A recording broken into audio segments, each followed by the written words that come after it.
The morning show starts right now with a breaking news alert.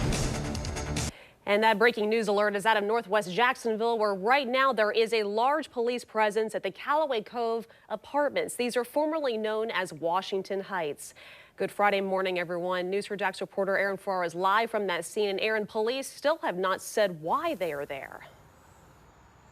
So right now, all we can see is that there is at least one police officer at this intersection of Moncrief Road and Ken Knight Drive. You see the car with the lights flashing right now. There's also crime scene tape that extends from one side of the street to the other, not allowing anybody to go through there or allow anybody to come out of that area. This is the entrance to the Callaway Apartments, like you just mentioned, formerly known as Washington Heights Estates. You see the sign there to the left. We don't know exactly what is happening here, and we don't know where the specific scene of this is, if there's a specific unit where any of this happened. News4JAX did receive a phone call from a viewer a little bit earlier this morning saying that a 12-year-old was shot. That information is not confirmed. We are working with the Jacksonville Sheriff's Office to find out what happened here. At some point this morning, police did arrive here a little bit before 3 o'clock this morning. But again, the only site that we're able to see right now is one JSL car with their flashing lights on, and of course crime scene tape extending from one side of the street to the other to block off any entrance or exit from the apartment complex here. As we learn more information about what is actually happening here, we'll be sure to share that information with you both on air and online at news4jax.com. Reporting live, I'm Aaron Farrar, Channel 4, the local station. All right, Aaron, thank you so much. Now let's get a check on the weather. Meteorologist Mark Collins joins us now for a look at your finally Friday forecast. Good morning, Mark. Use a little extra coffee, Mark. Thanks so much. And developing this morning, police are trying to figure out what led to a car going into the Trout River. Now, this is video from around 9:30 last night after the car went over the railing and into the water. Now, part of the car went underwater on the north side of the bridge. JFRD pulled one person, the driver, from the car. JEA was also called in to repair power lines that were damaged in the crash. A South Florida man is in jail this morning accused of killing and dismembering his wife.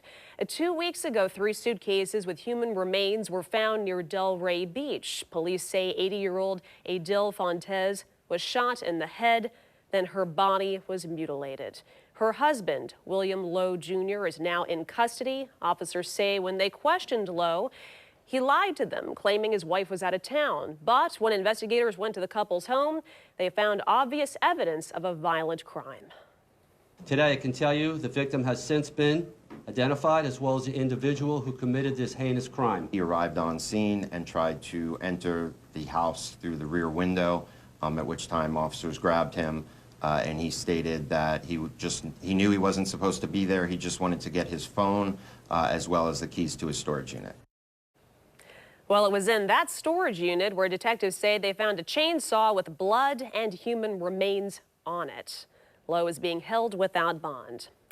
Florida has carried out its 5th execution this year. James Barnes admitted to raping and killing a Melbourne nurse 35 years ago.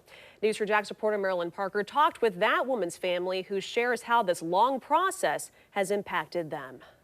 Andrew Miller didn't say much about what he saw. Today I did not come here to see someone die. I came here to honor our sister, Patricia Miller.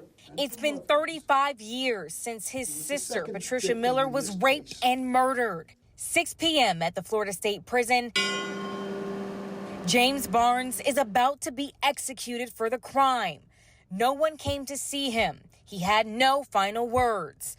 Protesters sitting outside the prison Thursday say Barnes should have had life in prison to think about what he's done for the rest of his life. If we did house him in a cell like he's being housed, that is mental trauma, because believe me, I was in there.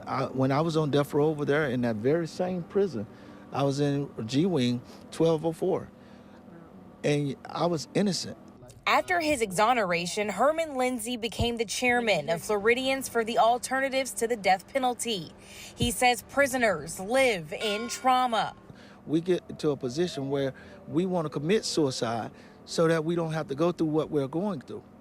And if that is a prime example of why the death penalty shouldn't be intact, because you're giving them the leeway to do what they want to do anyway. He also says many people don't think about what led to the crime, like the defendant's childhood trauma. Court documents show Barnes was sexually molested by his neighbor, and in retaliation, Barnes set his house on fire. The court assigned it slight weight. Those documents included a letter to the state attorney from Barnes who wrote, "I murdered her, so there would be no witnesses or complaint against me." No one should live in fear within the safety of their own home. We do. My family does. My sisters do. We live in fear. After today, less fear, but the fear still exists. Lindsay says Life is precious. he has sympathy for all families involved, but he does not think Barnes's execution brought Miller's family any closure. Marilyn Parker, Channel 4, the local station. And Patricia Miller's brother Andrew says he is incredibly grateful for the victim advocacy groups and law enforcement who stood by their side all these years. Mayor Donna Deegan alluded to reviving the Jacksonville Journey when running for office. The popular crime-fighting program was defunded and eventually dropped by past administrations. You may remember that. And it focused on community initiatives to fight crime. Now, part of the recommendations for the new mayor to address public safety is to bring back the Journey with an emphasis on literacy. Lack of reading skills is a major concern of the Public Safety Committee.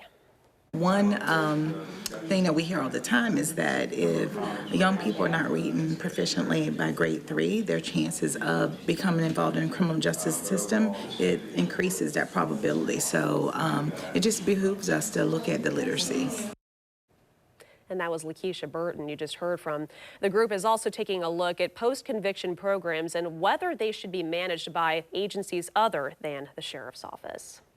Florida has effectively banned advanced placement psychology classes in high schools because it includes content on sexual orientation and gender identity. The State Department of Education says the course violates the parental rights in education law, and the material cannot be taught unless it removes lessons on sexual orientation and gender identity.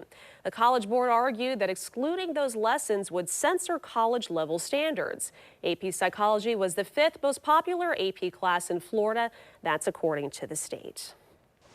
And caught on camera, new surveillance videos from different angles show the moments when a stolen Kia sedan crashed at a gas station. 7 young people got out of the car and took off running. One was injured and taken to the hospital. It happened at the corner of Kings Road and Bennett Street in the Newtown neighborhood. News4JAX reporter Eric Avanier takes a look at what happened inside and outside the gas station. At the top of the screen in this surveillance video, a red Kia sedan crashes into the end of the retention pond at this gas station. 2 JSO patrol units that were chasing the stolen car come into view. Then we see 7 people exit the vehicle and take off running in different directions as officers chase after them. All 7 are juveniles ages 9 to 14, according to the store clerk and the owner of the stolen vehicle, who both spoke with police. This is what the foot chase looked like from a different angle. News4JAX was shown another camera angle and other clips in which officers could be seen taking all the suspects into custody. One of the suspects ran into the store where the clerk kept him there and called his parents before police arrested him. The extended version of this video clip also showed the stolen Kia sedan on fire. This is the owner of the car. She asked that we not identify her. She arrived here after JSO called her and said her car had been totaled. She said she reported the car stolen hours earlier. She was more upset that the alleged thieves were kids. What y'all parents doing? The kids is 9 to 14. What the is y'all doing? That's all I have to say. What y'all doing with y'all kids? The mother of the 14-year-old who was involved told News4JAX off camera that her son's arrest was the best thing to happen to him. She said she did the best she could to raise him, but he kept hanging with bad kids. She said she hopes he learned a lesson by being handcuffed and hauled off to jail. And that was Eric Avanier reporting. The mother of one of the kids says she realized what happened could have turned deadly, and she's thankful her son is still alive. A Volusia County police pursuit turns intense. Keep your hands out. Don't do anything stupid. Yes, sir. Yes, sir. The reason for that high-speed chase that ends when a canine partner nabs the suspect. 440, stay with us. We'll be right back.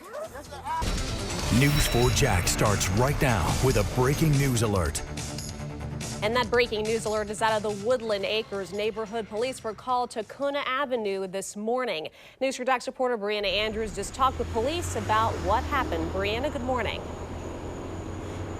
Ashley, good morning. Police say this all started around 12:15 this morning. That's when they responded to a call at this apartment complex. They say a woman was shot while in a car traveling westbound on Kona Ave. They say an unknown individual shot at them from inside this apartment complex through this fence here, firing towards the roadway. Now, that adult female did take herself to the hospital. She is recovering from non-life-threatening injuries. At this time, police don't have a lot of information about the person responsible, that shooter. They say he is an unknown male and who was wearing black clothing. Right now, this is a very active crime scene. You can see at least half a dozen officers out here still looking for more information about exactly what happened. They're asking anyone with any information to come forward. Now, if you know anything about what happened, you can call police or call Crime Stoppers to remain anonymous.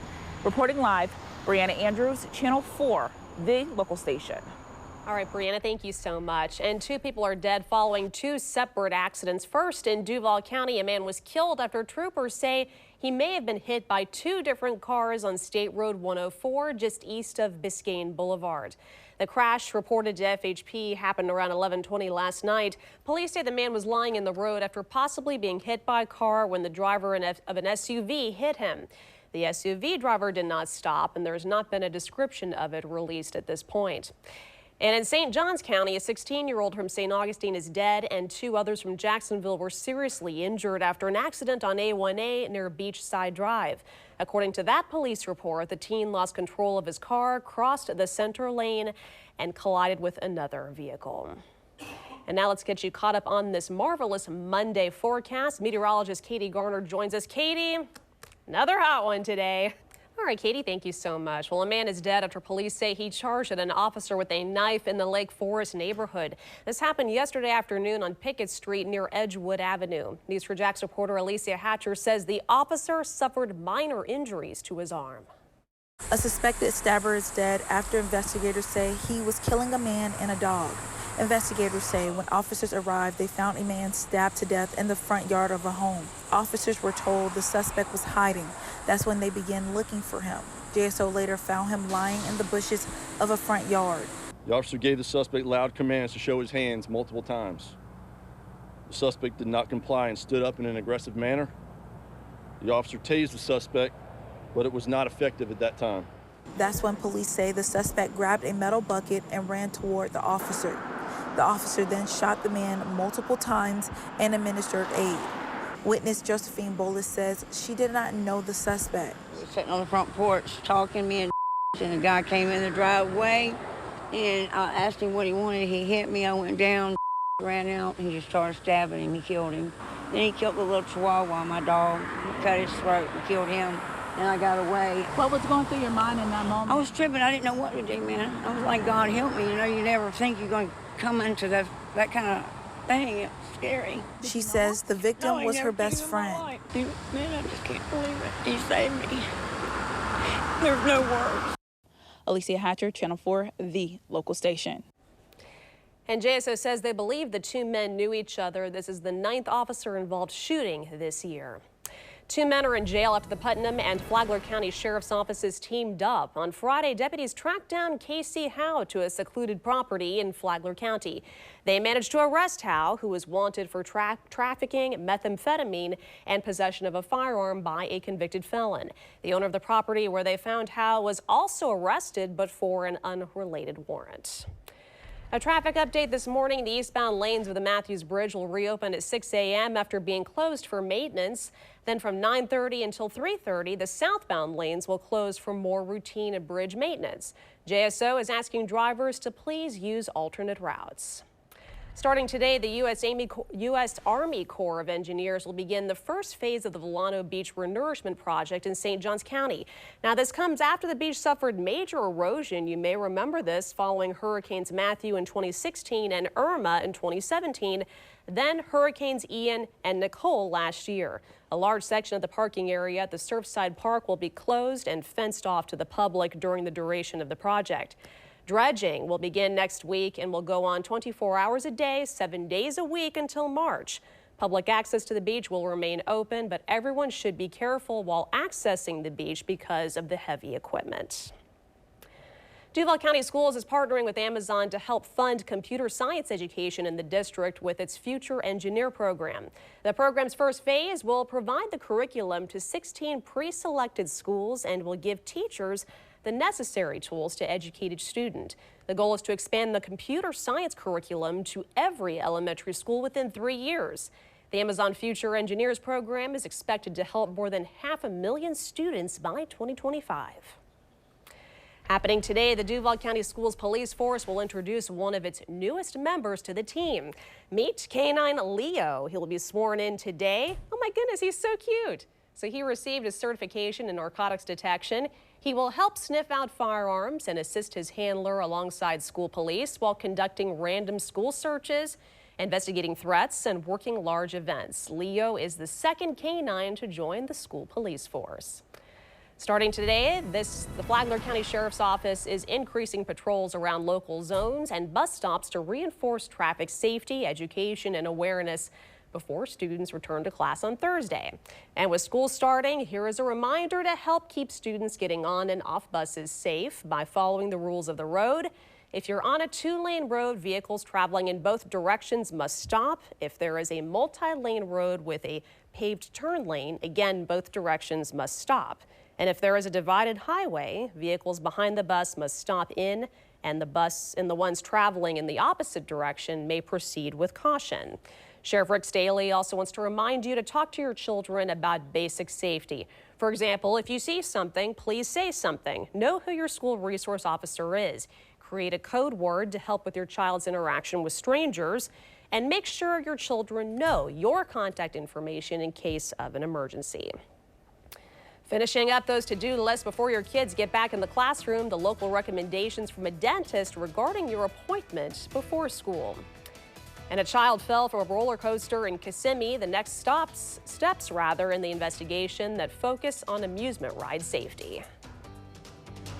And taking a live look outside through our Jacksonville International Airport Sky Cam. It is 4:37, already feeling toasty outside. We'll be right back with more.